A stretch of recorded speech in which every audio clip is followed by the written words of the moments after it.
Welcome, collectors, to Brixton-Chrome, your one-stop website for all of your collecting needs.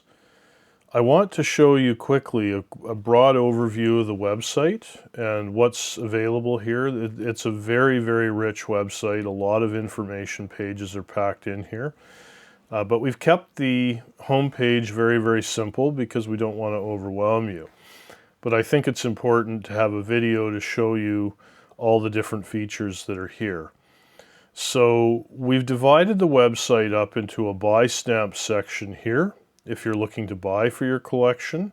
We've got a sell stamps menu here for people who are looking to sell stamps. If you're not a collector and you've come into an inheritance, or if you are a collector looking to get rid of some duplicates.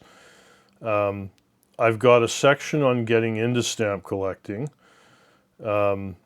And a stamp school. Okay, so getting into stamp collecting is for people who are considering entering the hobby, and it addresses basic questions. Stamp school is foundational knowledge for stamp collectors, and it's beginning, intermediate, and advanced topics. Then we have the blogs, which contain our in-depth articles, and the About Us page, which has our policies, but also detailed information on our grading scheme, and so forth. So I'll go through all of these in more detail in a second, but I just want to show you down at the bottom, in the middle here, we have the click to view the auction, the weekly stamp auction that we have every week, which is between 350 and 500 lots. Everything starting at $1, no reserves.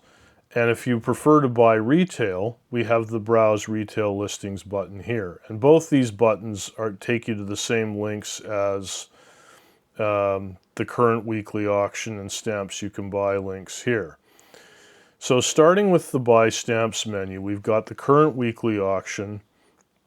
We have previous auction results, so I post the previous 2 weeks of auctions with prices realized here, and you can navigate through those pages the same as you would the auction, and you can see what items actually sold for.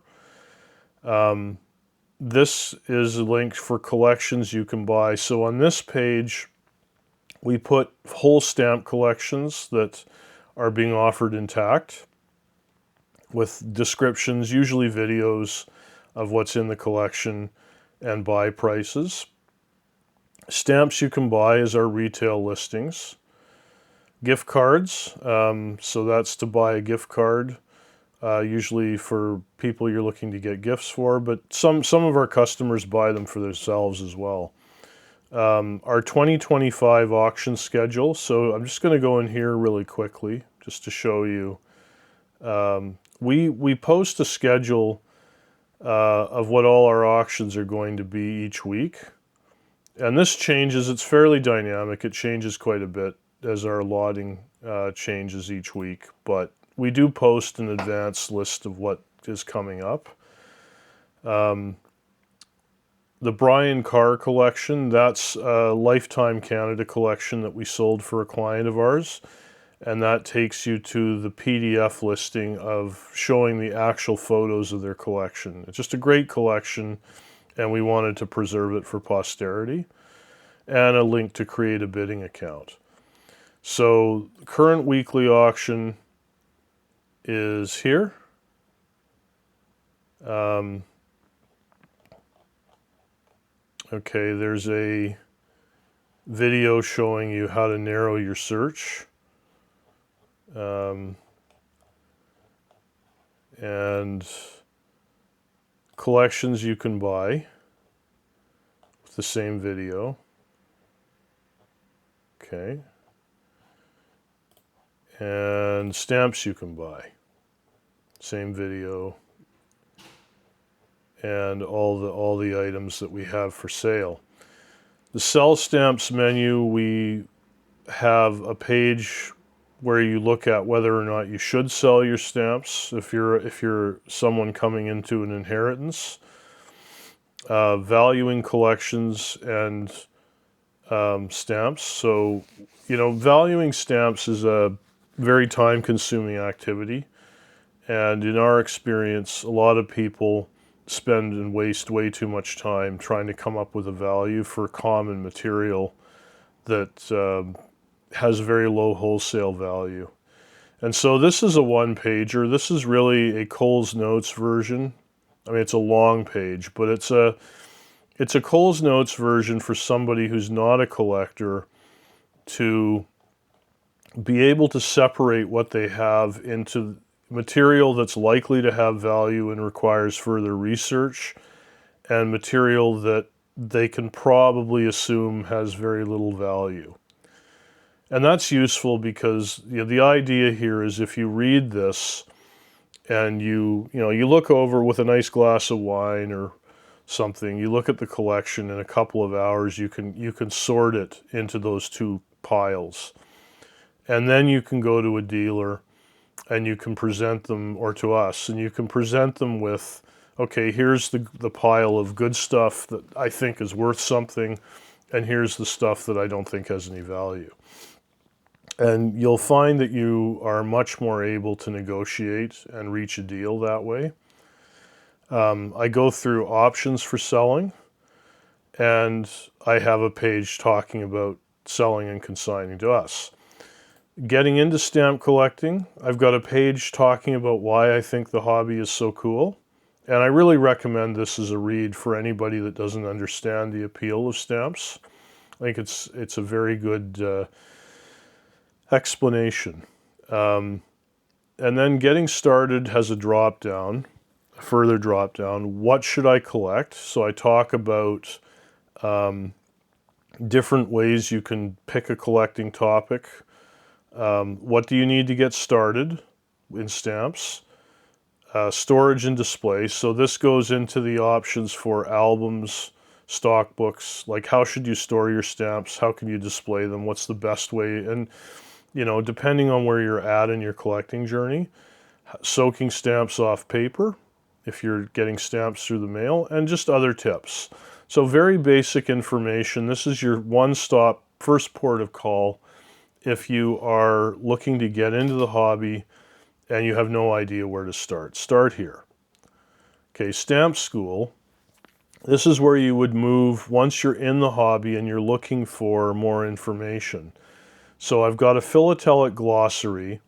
It's fairly complete, but it does need to have some things that we're going to add over time to it. But it's organized in 3 pages from A to Z, explaining different stamp terms and giving examples, correctly measuring perforations, detecting watermarks, removing hinges and hinge remainders, so tips on when to try to remove them, when not to, fakes, alterations, and repairs. So again, I go into reperforated stamps, forged overprints, regumming, and other fakes and repairs.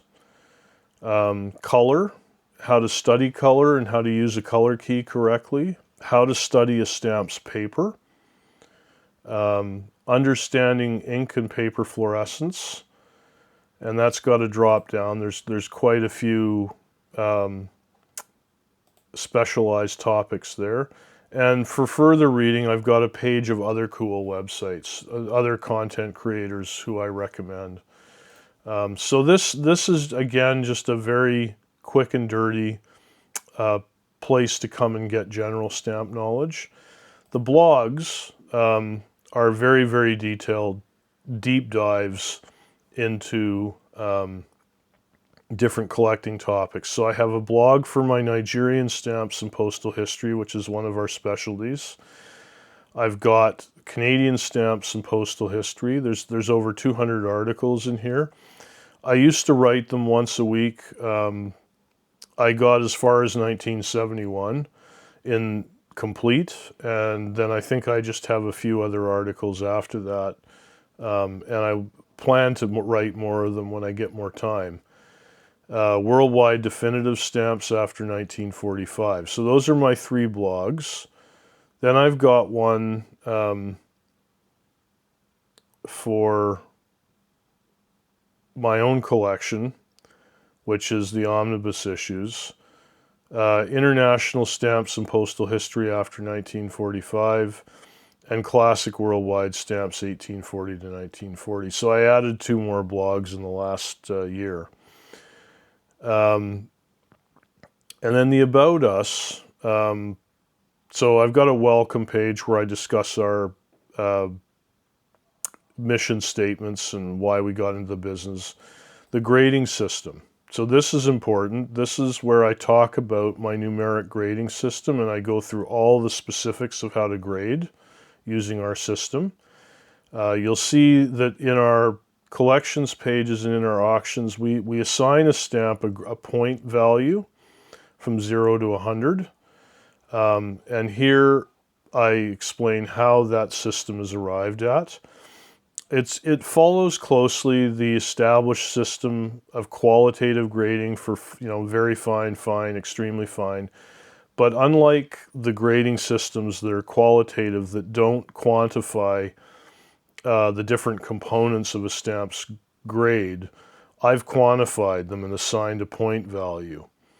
And I'm probably the only grading system that actually explicitly deals with small faults on stamps and explicitly assigns points to deduct from the grade for different faults. And that's important because most early classic stamps do not exist in perfect condition, and a lot of them have small faults. And a different collector has a different definition of what constitutes a fault to that collector and something they can or can't tolerate. So an individual collector's interpretation of what the point value should be may differ, but the important point about our system is that we have a consistent system.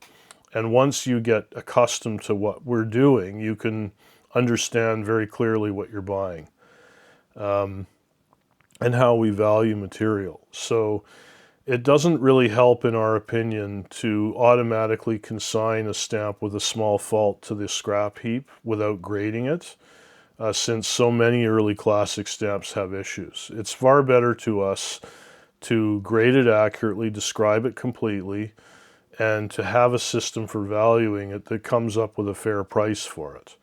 And it makes the collecting of the classic period that much more enjoyable when you can be realistic and you don't have to seek perfection in that period just because of a lack of information about how to grade the stamps properly. So that's our grading system. Then we have our business policies, so returns and refunds, shipping and privacy. There's a link for upcoming shows. That has to be revised, and the what's new. I haven't really done anything with these now in quite some time because I've been so busy. But that's our website in a nutshell. I hope you'll find as you go through here that we're providing you with an experience, not just stamps, but a whole collecting experience. That's our mission, to support you in your collecting goals from the beginning of your hobby to the time you decide to sell your stamps. Okay, thank you for watching. Bye.